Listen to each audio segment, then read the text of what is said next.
আসসালামু আলাইকুম ওরহমতুল্লাহ। আশা করি আপনারা সবাই আল্লাহর রহমতে ভালো আছেন। আলহামদুলিল্লাহ, আজ আমাদের ব্রয়লার মুরগির 15 দিন পূর্ণ হলো। এই 15 দিনের পথ চলায় আপনারা যারা আমাদের ভিডিও দেখছেন, পাশে আছেন এবং দোয়া করছেন, তাদের সবাইকে আন্তরিক ধন্যবাদ ও ভালোবাসা জানাই। কিন্তু আজকে আমাদের খামারে এমন একটি ঘটনা ঘটেছে যেটা আমরা একদমই আশা করিনি। আজ দুপুরে প্রচণ্ড বৃষ্টি হয়েছে এবং সেই সঙ্গে কয়েকবার বজ্রপাত হয়েছে। দুর্ভাগ্যবশত সেই বজ্রপাতের কারণে আমাদের কয়েকটি মুরগি মারা গেছে। একজন খামারির জন্য এটি সত্যিই অনেক কষ্টের বিষয়। তারপরও আমরা আল্লাহর ফয়সালার ওপর সন্তুষ্ট এবং আশা করছি তিনি আমাদের এই ক্ষতি পূরণ করে দেবেন। বৃষ্টির কারণে খামারের লিটার বা ঘুঁটিও অনেকটা ভিজে গেছে, ফলে পরিবেশে আর্দ্রতা বেড়ে গেছে এবং কিছু মুরগির পায়খানা নরম হয়ে গেছে।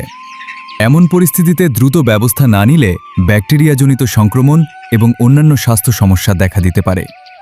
সেই কারণে আজ আমরা দুটি গুরুত্বপূর্ণ ওষুধ ব্যবহার করছি। প্রথম ওষুধ হাইটোক্সামেক্স ভেট অ্যামোক্সিসিলিন 30%। এটি একটি অ্যান্টিবায়োটিক যা ব্যাকটেরিয়াজনিত সংক্রমণ নিয়ন্ত্রণে সাহায্য করে। শ্বাসতন্ত্রের সমস্যা, অন্ত্রের সংক্রমণ এবং বিভিন্ন ব্যাকটেরিয়াল রোগের ঝুঁকি কমাতে এটি কার্যকর ভূমিকা রাখে। দ্বিতীয় ওষুধ নাভাক্স ভেট। এই ওষুধটি জ্বর, ব্যথা ও প্রদাহ কমাতে সাহায্য করে এবং বৃষ্টির কারণে স্ট্রেসে থাকা বা দুর্বল হয়ে পড়া মুরগিগুলোকে দ্রুত স্বাভাবিক অবস্থায় ফিরিয়ে আনতে সহায়তা করে। আমরা পরিষ্কার পানির সঙ্গে সঠিক মাত্রায় এই ওষুধগুলো ব্যবহার করছি, যাতে মুরগিগুলো দ্রুত সুস্থ হয়ে উঠতে পারে।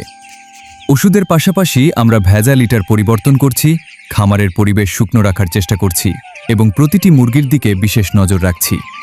কারণ শুধু ওষুধ দিলেই হবে না, ভালো ব্যবস্থাপনাও সমান গুরুত্বপূর্ণ। আলহামদুলিল্লাহ,